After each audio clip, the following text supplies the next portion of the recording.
వ్యాస్ చౌదరి గారు మళ్ళీ వస్తారండి. బాధ కలిగిస్తున్నాయి. బుల్షెట్టి శ్రీనివాస్ గారు, వైఎస్ షర్మిల గారు ఒక ఆసక్తికరమైనటువంటి వ్యాఖ్య చేశారు. బీజేపీ అంటే బాబు, జగన్, పవన్. బి అంటే బాబు, జే అంటే జగన్, పి అంటే పవన్ అని ఆమె వ్యాఖ్య చేశారు. మీరు ఎట్లా స్పందిస్తారండి ఆమె వ్యాఖ్యలపైన? సిస్టమ్ మ్యూట్లో ఉన్నదండి, అన్మ్యూట్ చేసుకోండి ప్లీజ్. శ్రీశైలి గారు ఒక డిఫరెంట్ లైన్ లో రావాలనుకున్నప్పుడు, ప్రతిపక్షం వ్యవహరించాలనుకున్నప్పుడు ముగ్గురిని ఏకం చేసి మాట్లాడాల్సిన అవసరం ఉంది. ఇప్పుడు మన ముగ్గురు మూడు కామెంట్లు చేస్తూ ఉంటాం.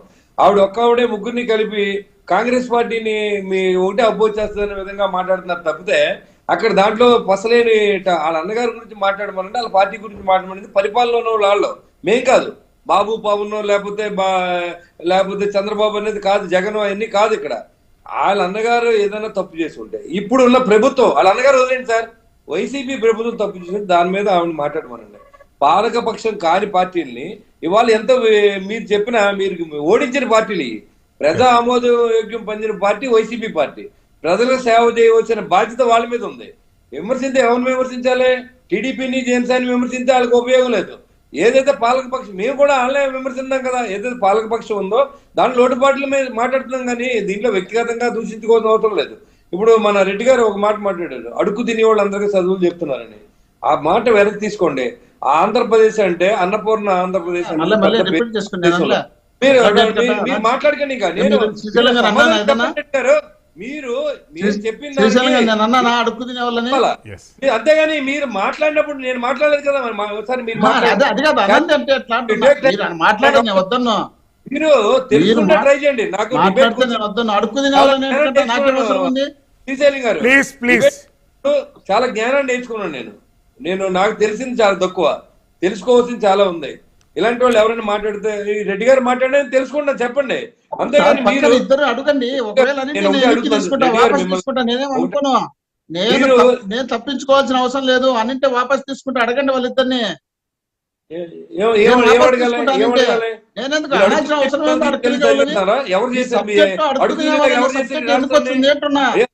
ఆ భాష ఏంటి? ఎందుకు వచ్చింది? ఇది వరకు హైదరాబాద్ లో ఇక్కడ 1 ఎకరం పొలం అమ్మితే 10 ఎకరాలు కొనేవాళ్ళు హైదరాబాద్ లో. ఇవాళ 100 ఎకరాలు అమ్మితే అక్కడ 1 ఎకరం రాదు. మీరు చేసిన అభివృద్ధి అది. ఇంకా మీరు చెప్తారు మళ్ళీనే ఏంటి అడుగుతుంటే? మీరు ఏం మాట్లాడుతున్నారో, నేనేం మాట్లాడినారో మీరు మాట్లాడారు.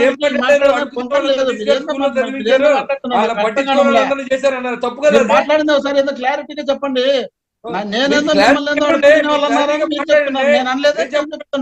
తర్వాత మళ్ళీ ఎకరాకు 100 ఎకరాలకు పోతున్నారు. ఏ ఎకరనో ఏ ఎకరనో అదేదో చెప్పండి సార్ క్లారిటీగా.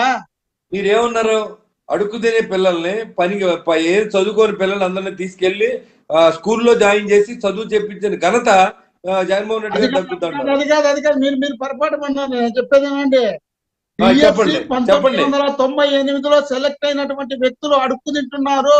అడుక్కునే వ్యక్తులను కూడా పిలిచి జగన్మోహన్ రెడ్డి గారు ఉద్యోగాలు ఇచ్చినటువంటి సందర్భం అని చెప్తున్నా. దాన్ని మీరు పిల్లలు ఎందుకంటున్నా దాని సబ్జెక్ట్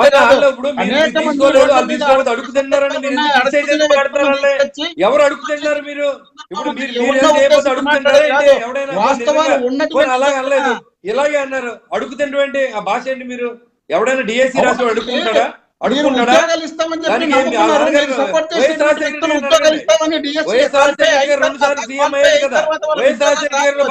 వాళ్ళ పరిస్థితి దారుణం అయిపోతే రెడ్డి గారు కూడా అడగండి, నాన్నగారిని అడగండి, లేదా కొడుకుని అడగండి. మీరున్న ప్రభుత్వాలు అడగదాకా మీకు రైట్ లేదు. మీరు మాట్లాడినప్పుడు అడుగుతూనే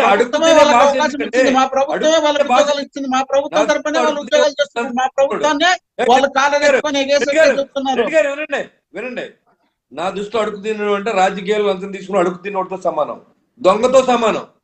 ఎవడైతే రాజకీయాల్లో లంచం తీసుకుంటాడో దొంగ, అడుక్కునేవాడు. కానీ డిఎస్సి రాసి ఖాళీగా ఉన్నాడు అడుక్కున్నాడు కాదు. ఆడి కష్టపడి గుమస్తా ఉద్యోగం చేసిన పెళ్ళని పోషించుకున్నాడు. మీరు ఇచ్చే ఉద్యోగాల మీద వాళ్ళు మీరు ఇస్తారు. జగన్మోహన్ రెడ్డి గారు ఉద్యోగం ఇస్తారని వాళ్ళకి చేయలే. డిఎస్సి రాసి జగన్మోహన్ రెడ్డి గారు చంద్రబాబు నాయుడు గారు శ్రీనివాస్ గారు బుల్షెట్టి శ్రీనివాస్ గారు అడుక్కునే మాట అనేది ఆంధ్ర రాష్ట్రంలో మాట్లాడతాక నేను ఒప్పుకోనండి. మాట్లాడితే మేము కూడా ఖండిస్తున్నాం. దాన్ని మోహన్ రెడ్డి గారు విత్డ్రా చేసుకోవాలి. సందర్భం ఏదైనా కానీ సబ్జెక్ట్ ఏదైనా కానీ ఆ ప్రస్తావన అనేటటువంటిది అప్రస్తుతం. ఒక్కటి శ్రీశైలం గారు మీరు మళ్ళీ వినండి నాకు అన్నపూర్ణ దేశం అండి మనది, అడుక్కునే దేశం కాదు. మీరు ఆ మాటను విడ్రా చేసుకుంటున్నామంటే అయిపోతుంది. మోహన్ రెడ్డి గారు మాట్లాడింది మీరు పక్కన పెట్టేసి అవాస్తవాలు అంటే తీసుకొచ్చిన తెలుగుదేశం పార్టీ వైఎస్ఆర్ కాంగ్రెస్ పార్టీ వచ్చిన తర్వాత అనేక మంది ఉద్యోగాలు డిఎస్సీ చేసిన వాళ్ళు వాళ్ళందరూ అడుక్కునే పరిస్థితి వచ్చింది. వాళ్ళు రోడ్ల మీద తిరుగుతున్నారు, వాళ్ళు ఇబ్బంది